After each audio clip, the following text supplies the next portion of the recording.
Joining us now is a congressional candidate running in Nevada's 1st District, Anthony Thomas Jr. Welcome to the Damage Report. Thank you for having me. Glad to have you on. And so, look, I apologize in advance. We're gonna totally get it in your platform and everything, but there is one standout thing about your candidacy that is very interesting, and I know you're probably sick of talking about it, so I apologize. But, well, if you were to be elected, you would become the youngest person in Congress ever, actually significantly undercutting the current youngest ever AOC at just 25 years old. Even running at your age, it certainly stands out. And so tell me a little bit about that. What made you want to jump into electoral politics at a quite young age? I think for me, like being in my community, I came originally from New Jersey and moved to Las Vegas. And I came here, I tried to pursue business, and I understood quick and fast that it's very difficult to make it by in today's economy and today's system. So, I started studying independently into politics, and I understood, man, like it's a systematic change that needs to take place for working class citizens to get ahead in life. So, that gave me my push to try to get into politics. And so you were talking there about the struggle that you experience and that many people do to just survive in this economy. And one of the centerpieces of your campaign is a raise to the minimum wage. Can you give us the details on that and why you're prioritizing it as a centerpiece of your candidacy? Yes, I believe a $15 minimum wage or even higher is necessary for our economy. I believe a $15 minimum wage puts money back in the pockets of the working class citizens. So when they have money, they can go out and reinvest it into small business, local businesses. And it just brings a huge burden off of their shoulders. I know firsthand how difficult it is to make less than $15 an hour as a full-time security guard. I work very hard every day, and it seems like every dollar I get has to go to bills and rent. And, I'm not able to save up and invest in like things I like to do. Like I would love to go on a vacation, but there's no means to do that because my biggest priorities are trying to survive. And a somewhat related issue, but talk to me about payday loans and some of the changes you'd like to make to the way that they're administered.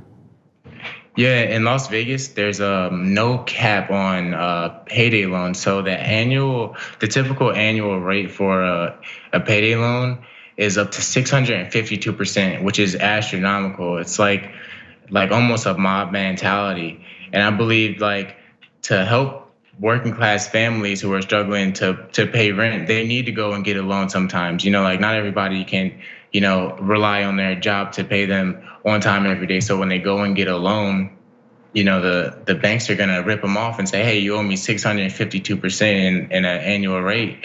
And I believe that cutting that in half is gonna bring power to the people because they won't be in fear of, being ripped off by a bank. Okay. Now, outside of some of these economic policies, what are some of the other main planks of your platform? Another plank of my platform is I really want to tax corporations. I believe corporations here are running rampant and making billions of dollars in profit every year.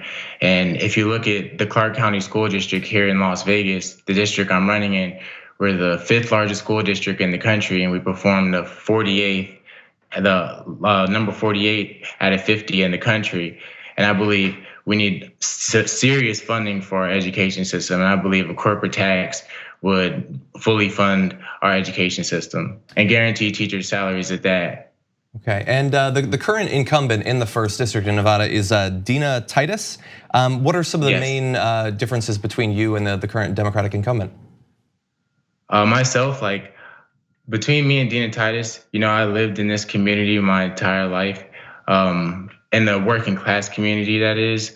Like Dina Titus is a lot different. She's made millions of dollars. She takes money from Amazon. She takes money from MGM Red Rock Resorts. Her campaign strategy is a lot different than mine. My campaign is for the people, 100% grassroots.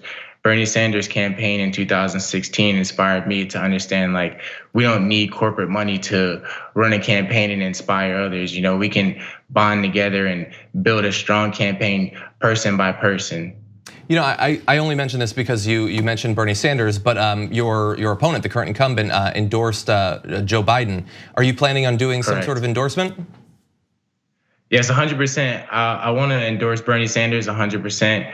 It kind of irritated me a little bit when I seen her endorse Joe Biden.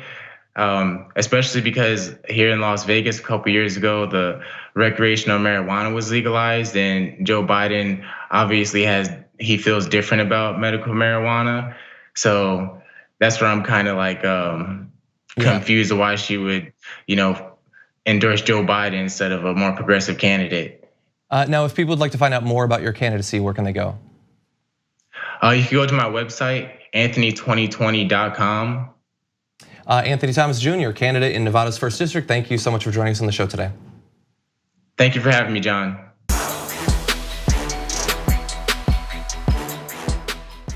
Check out the Damage Report podcast each day, wherever you get your podcasts, whether Pocket Casts or Stitcher or iTunes.